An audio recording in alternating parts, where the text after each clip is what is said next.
Isekai has always been one of my favorite genres to clown on, and it makes me a pretty penny, so why wouldn't I exploit it? Watching Isekai to see how bad it can get is like going on Grindr to see how many men want to make sweet, supple love to me.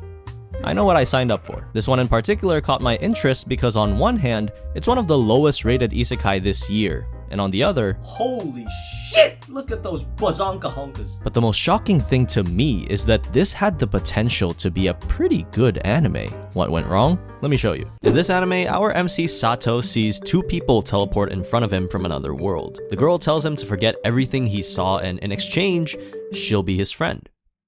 Bitch, I am reporting you and this old pervert to child services. But then again, I'm not an idiot like Sato. Even though I was just a kid, it would be my responsibility to protect her. Fast forward 10 years later, Sato notices a pair of rings on Hime's neck. What is it? Staring at the rings? Oh yeah, he's looking at them rings, alright. Apparently the rings are meant to be for her future husband, something that Hime promised to Sato when they were kids. They go on this date where Sato finally musters up the courage to tell her his feelings, and right when he does, she reveals she's moving back to where she came from.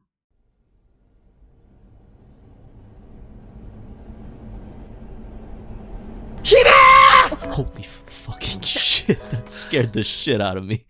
Oh, what the fuck? He follows her over where we find out Hime's real name is actually Princess Crystal Novati no Kanatica, and the guy she's marrying is Prince Marmarugius Gisaris. I'll be right back. I think my furniture just started floating. Supposedly, the rings grant magical powers to whoever wears them. Whoever, as in whoever the man is, you know, the woman gets nothing. Anyway, a huge fucking bat shows up to stop the ceremony, so Hime gives the rings to Sato, who has zero combat experience. So that's how it is. I understand. I would have been punching the air, fuming at what she did. He even gives his sword to Sato. He's just a chill guy who gets cucked sometimes. Now Sato is officially the Ring King, and his job is to collect all 5 of them to defeat the Demon Lord. You catching up so far? Good. Here's a naked bath scene to reward you. So Sato leaves the kingdom with Hime, Mars, and the Perv. Their first victim, the elves. Our nation will be safe as long as we have our Tempest Wall. I have a feeling your Tempest Wall will be broken in about 10 minutes from now. While we wait for that to happen, we find out that their princess Nefri is a little sheltered. She's a little antisocial, while her brother suffers from an extreme sister complex. I love my sister with everything that I have, and she loves her older brother nearly as much as he loves her. Oh, I must be the luckiest big brother alive. Yeah, that's one way of putting it. So Sato gets locked up for trying to marry her, but when all hope is lost, oh my god.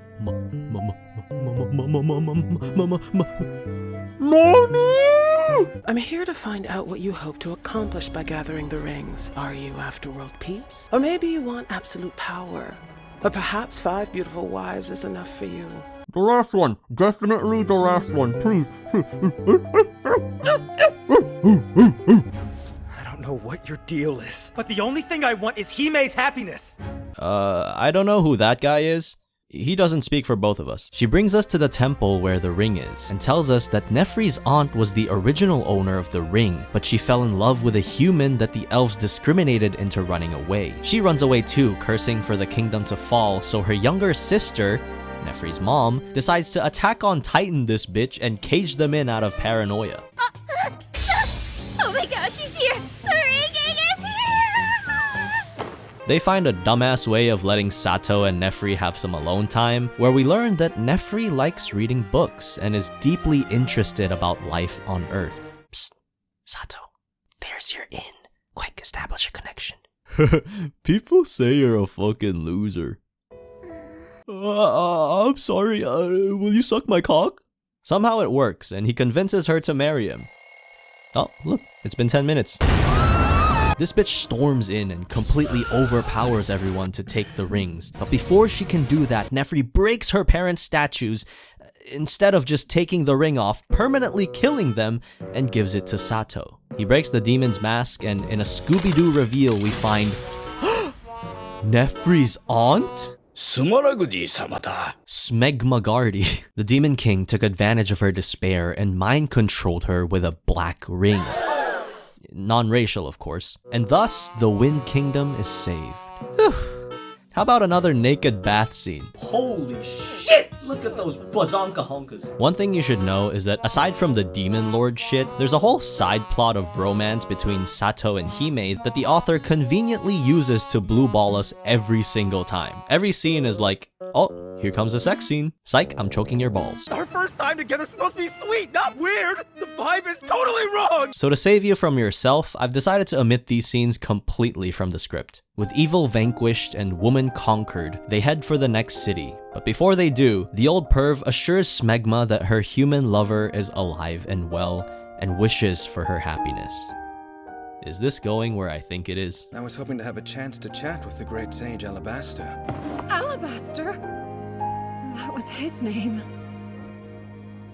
Oh my god, yes, I knew it! Wait, why the fuck am I happy? Fuck this show, fuck this show, fuck. Pussy Town is up next, and this is for my furry lovers out there. Woo! Woo! Woo! We were actually supposed to go to the Southern Water Tribe, but why write the plot when you can pull it out of your ass? A whole town on wheels? This is the land of fire, Nidakida. This is actually a pretty cool concept. Honestly, I'm digging the world building so far. I think this anime would have been pretty good if they didn't include useless fan service and instead used it to build the world and plot more.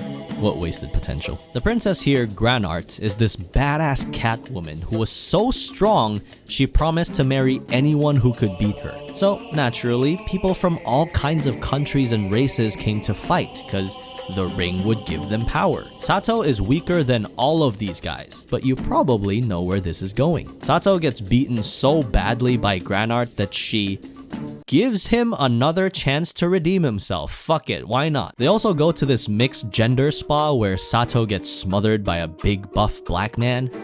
This is the first time I've been jealous of him. After Lil Bro gets oiled up, Granart comes in and tells Sato to scrub her back. You sure you don't want Larry Wheels over there to do it? She tells him that she understands her duty as a ring princess and that she'll intentionally throw their match so that he can marry her for the ring. This guy has it too easy, man. On the day of the match, this competitor gets so cooked that he turns to the black rings. Again, non-racial, and turns himself into a demon. Granart needs help from Sato, who for some reason learns to blow wind and shoot light, which helps Granart break the mask. She recognizes Sato's worth and decides to give him the ring. No! Sato wants to prove himself. Our match isn't over. Let's finish this courting. Yes, brother, I love it. Show her what you're truly made of, Sato. You don't accept handouts. If you win this fight against Granart, then we can have sex tonight as your reward! Okay. Oh, amusing. You truly are an entertaining man. Wait, did the ring just start talking to you? Oh, so now that you're getting laid, it starts to help you out, huh? She vanished? Above you. So he beats Granart by getting a 2-second input delay, and for those of you that are wondering, they do not have sex. You don't understand. I'm 18. Among the Hold up. people that 18? Back it up, everyone. Time to go home. Finally, the land of water. At this point, we're halfway through the season with 2 rings still to go. So instead of going through all the trouble to, I don't know, write the plot, why not just pull it out of your ass again? Please accept this as well. I'm your new wife, Saphir Masa. But it was a ruse all along, because she immediately drags him into the country's politics, asking shit like, what do you think of the monarchy? Is the king just a puppet leader? Oi bruv, you heading to the pub for a bit of footy? The Water Kingdom has no army, so they have to rely on soldiers sent by Mars's country, Gisaris. But Mars's dad and his brother, Slugger, are acting a little sus. Saphir, the princess, thinks they're trying to expand and seize control of the Water Kingdom. Hey dad, what do you think? Oh... He's roofied to fuck. It's pretty obvious he's being used by this clearly demonic oracle, but I guess I'm the only person with eyes in this room. This is where we realize Saphir is actually the best character in this anime, hands down. See, Saphir has a twin sister called Saphira. Yes, Saphir and Saphira. I guess they ran out of names after Crystal Novati no Kanatica and Marmarugius Smegmagardi. And originally, Saphira was supposed to marry Mars as the Ring King. But since he was a cuck and gave it to Sato, she felt betrayed because now she has to marry Sato. This is where Saphir steps in. As a twin, they share the same power. So if Saphir marries Sato as the Ring Princess, then Saphira is free of her duties and can marry Mars. This show has consistently proven to me that the women are infinitely stronger, infinitely smarter, have bigger boobs, and whatever Nefri does, better than the MC. In a shocking twist that everyone expected, the Oracle's trying to kill Sato, but thanks to his party, they protect his ass without him even noticing. This guy is such a fucking idiot. As a last-ditch effort, the Oracle convinces Mars to kill Sato, redeem himself to Gisaris for failing the first time, and become the true Ring King. Black magic. The Oracle sends a Kraken to distract everyone while Mars does the deed.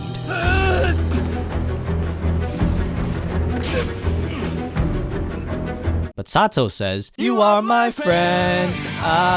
He breaks him free from the mind control. They save Saphira from the Kraken. Saphira turns into a big-ass fucking dragon and the Oracle runs away. The bald dad comes back to his senses and somehow no one in this fucking room realized that Slugger didn't even bother helping them.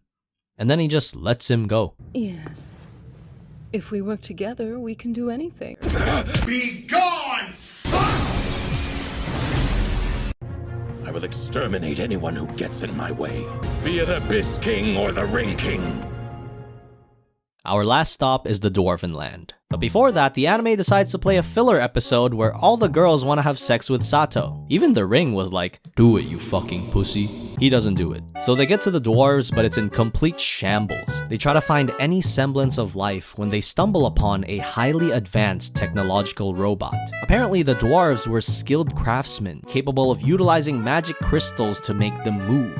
To be fair, if I was on magic crystals, I'd be tweaking out like this too. You must perish with us. You must meet our lord. You must join us in the nothingness. When Sato and the others defeat the robot, they unintentionally set off the Doomsday Plan. With all 5 black rings broken, they make their way back to the Demon King like Thanos, resurrecting him. And he spawns an army of demons against our main characters. It's fight time. A demon charges its way to Sato. Granart's like, "Yeah!" slices the fucking thing. Another one tries to strike Sato's rear, but Mars swoops in to protect him. The old perv is shooting light and creating literal mountains to block the demons. Saphir tries to turn into a dragon, but without water, she can't. These two are useless.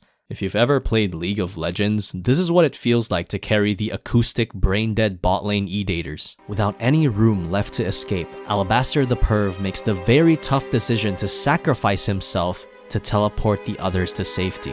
Sato. Yeah? You massive fucking idiot. If your dumbass hadn't gone through that portal, we wouldn't be in this situation. But at the very least, we can't let the Demon King get those rings. Leave this to me and live a peaceful life on Earth. Okay. And Sato, take care of Hime for me. Don't worry, Gramps. I'm with you. Mars? But why?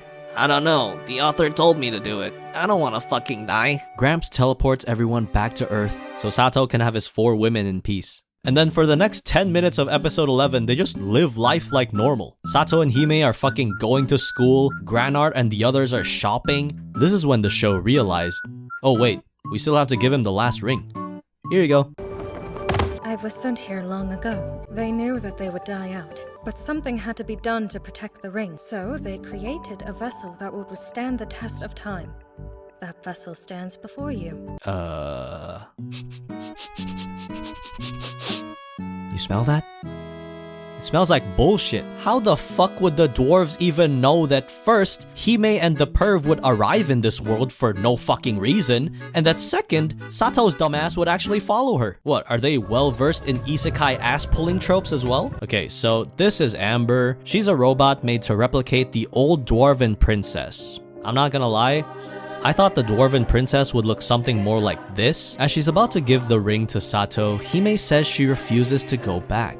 Sato, my grandpa's dying wish was for us to live a peaceful life on Earth.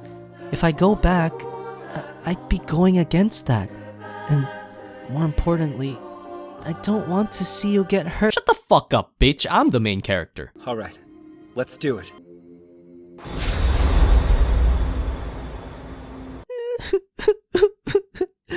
Oh, okay, let's have sex. It's like a dream. Doing this with you in your room. They don't have sex. Everyone, we are going back. Let's go! It's time for the final battle. Sato and the girls lose their clothes for some reason while teleporting back. They face the Demon King head on. Sato has the high ground. He makes the first move. Demon King blocks the attack, but the rings suddenly forge into one Giga Ring. Let's end this.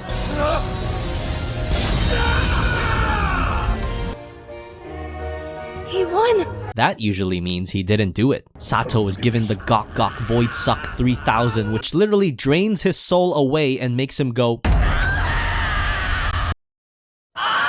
He passes out from the suckage, dreams about his life with Hime, and suddenly wakes up to... What are you talking about? Jeffrey Epstein? Yeah, the old perv was alive all along after he and Mars were saved by Smegma. And they basically tell us that the Demon King had to run away after being heavily injured, which is another way of saying we want to milk this series for as long as possible. And they actually succeeded. To wrap things up, we find out Mars is with Saphira. Hime has a secret sister who's gonna teach her magic now. Sato is still piss useless, so he has to draw out the ring's powers even more by quote-unquote strengthening the bond he has with the girls, which is another way of saying he's finally gonna have sex with them. Probably. I don't know. I'm fucking done with this show. Believe it or not, this was one of my first experiences with the ecchi genre. So I thought it was just gonna be all boobs and ass without any story, but this one had some semblance of structure that it followed. They go on this adventure, they build this half-decent world. Not all the characters are extremely stupid or dislikable. In fact, I love all the side characters here. And there are moments where I thought they genuinely took the time and effort to tell a good story. Like at the beginning, I actually wanted to root for Sato and Hime's relationship because they built up the emotional scenes where they were young, they promised to marry each other, they go on this date, he finally confesses, but oh no, she has to leave. This was good, and Sato wanting to stay monogamous with Hime is commendable. It shows he really loves her. I don't know why you'd put a harem tag on it though. If only he wasn't so fucking stupid. All Sato did in this anime was defeat small minions, get carried, and blue ball himself. And the only time he acted like the main character and could have saved the world, he fucking chokes it and passes out. I know the joke is that Isekai protags are super OP and kill everyone, so if you want the complete opposite where he's useless the entire time, you can go for this anime.